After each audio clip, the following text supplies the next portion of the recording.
Hi friends, ఈరోజు నేను రొయ్యలు గోంగూర కర్రీ వండుతున్నాను అనమాట. ఇది 50 కౌంట్ రొయ్య అనమాట. ఇక్కడ వైజాగ్ నుంచి తీసుకొచ్చాము. అలాగే ఇది గోంగూర మా టెర్రస్ గార్డెన్లో ఆర్గానిక్గా పెంచిన గోంగూర అనమాట.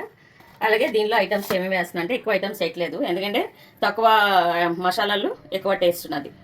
ఈ ఆనియన్స్, ఎందుకంటే గోంగూర కాబట్టి కొంచెం ఆనియన్స్ ఎక్కువ వేస్తున్నాను, టమాటో, అలాగే కొంచెం అల్లం వెల్లుల్లి పేస్ట్, తర్వాత మా హోమ్ మేడ్ కారం, ఇది సాల్ట్ అయితే మనం తగ్గట్టు వేసుకోవచ్చండి, మీకు చూపించడానికి వేస్తున్నాను. ఇప్పుడు నేను ఇందులో కొంచెం ఆయిల్ వేసి గోంగూరని ఉడకబెట్టనండి, నేను ఫ్రై చేస్తే టేస్ట్ బాగుంటుంది. ఇది సిమ్లో పెట్టి నేను ఫ్రై చేస్తాను. అది ఉల్లిపాయలు అది రొయ్యలు అయ్యే లోపుగా ఇది నెమ్మదిగా ఫ్రై అవుతుంది.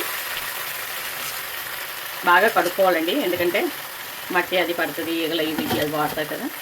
ఇది తర్వాత ఇక్కడ ఇంకో ప్యాన్ పెట్టాను. ఈ రొయ్యల కర్రీ నేను ముందు చేస్తాను, ఇది ఫ్రై చేసిన తర్వాత అది అందులో కలుపుతా.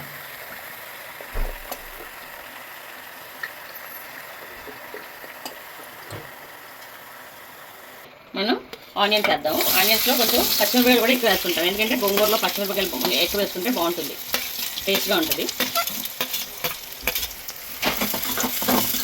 ఇది కాసేపు ఫ్రై చేసేస్తాం, మూత పెడదాం. అంటే ఇది సీతం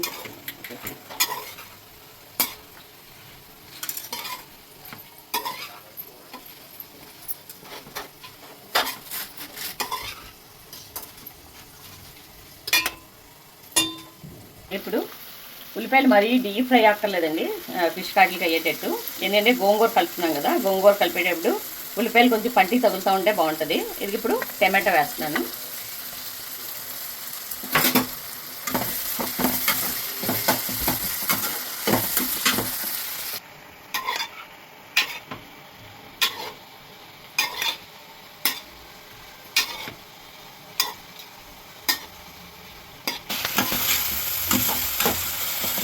ఇప్పుడు కొంచెం అల్లం వెల్లుల్లి పేస్ట్ వేస్తానండి, అంటే ఎక్కువ ఫ్రై అక్కర్లేదు. గోంగూరతోటి రొయ్యలు ఏదైనా కాంబినేషన్ చేసేటప్పుడు, ఎందుకంటే గోంగూరలు ఇవన్నీ తగ్గుతూ ఉంటే బాగుంటాయి, మరి డీప్ ఫ్రై చేసే అక్కర్లేదు.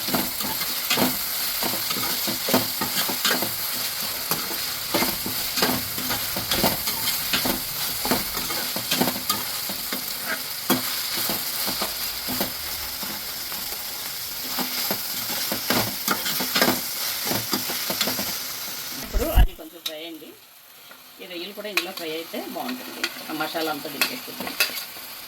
రొయ్యలు వేస్తున్నాను, రొయ్యలు వేసి కాసేపు మూత పెడదాం.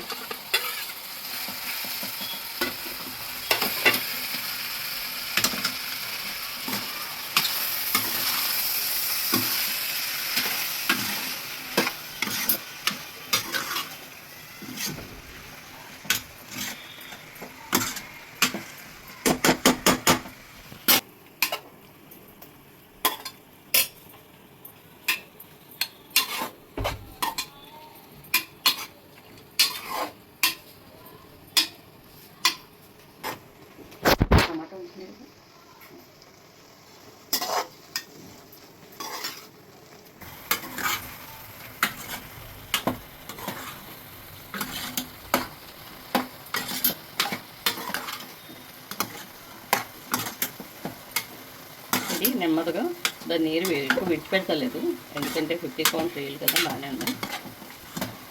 నెమ్మదిగా నీరు విడిచిపెడుతుంది. ఇది నీరంతా విడిచిపెట్టిన తర్వాత అప్పుడు మనం ఉప్పు కారం కలుపుకొని గోంగూర యాడ్ చేసుకోవచ్చు. గోంగూర మ్యాక్సిమం ఫ్రై అయిపోయిందండి, కట్టేసి దీన్ని స్మాష్ చేస్తున్నాను. నెమ్మదిగా స్మాషర్తో స్మాష్ చేస్తాను, ఇది లోపుగా అవుతుంది.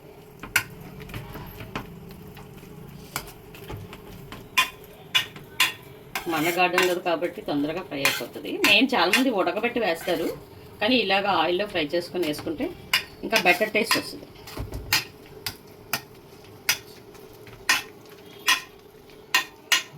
కొంతవరకు ఇప్పుడు మనం కొంచెం ఉంటే మళ్ళీ గోంగూర అది వాటర్ వేసే పని లేకుండా సిమ్లో పెట్టుకుంటే బాగుంటుంది. కారం, ఉప్పు. కారం అంటే నేను 1 స్పూన్నర వేసాను, ఉప్పు మనకు సరిపడినంత వేసుకుంటాం. నేను అందాజగా వేసాను, మళ్ళీ చూసుకొని చెక్ చేసుకుంటాను.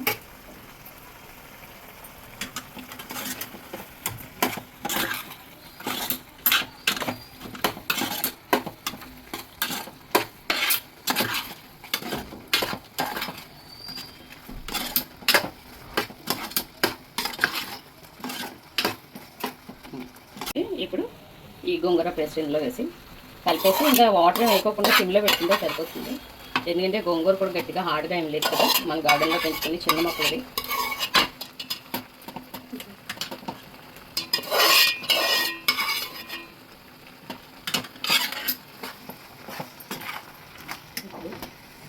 మంట తగ్గించుకొని సిమ్లో పెట్టి ఇలా కలిపేసుకొని అలా వదిలేస్తే బాగా మిక్స్ చేసుకోవాలి. గోంగూర రొయ్యలు కలిసేటట్టు.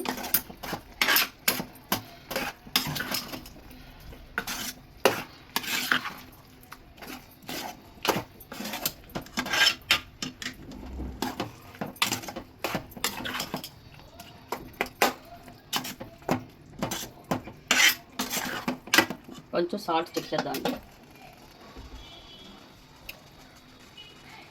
మ్యాక్సిమం కొంచెం పడుతుంది.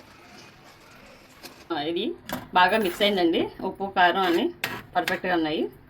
కొంచెం సేపు ఇది సిమ్లో ఉడికించుదాము. హైలో అయితే మాడిపోతుంది. సిమ్లో పెట్టి కాసేపు ఉడికించి తర్వాత కొత్తిమీరతో గార్నిష్ చేసుకుని పెట్టచ్చు. ఇదిగో అయిపోయింది. ఇప్పుడు మనం కొంచెం కొత్తిమీర వేసుకొని గార్నిష్ చేసుకుంటాం. కొంచెం కొత్తిమీర చేసుకుంటాం. చాలా తొందరగా అయిపోతుంది ఇది, జాగ్రత్తగా చేసుకుంటే. ఎడంలో కొత్తిమీర రోజు కొంచెం కొంచెం పైకి వెళ్ళి వాటర్ వేసేటప్పుడు కట్ చేసుకొని తెచ్చుకుంటాం అనమాట. ఈ వీడియో మీకు నచ్చినట్లయితే లైక్ చేయండి, అలాగే సబ్స్క్రైబ్ చేయండి, అలాగే మమ్మల్ని ఎంకరేజ్ చేయండి.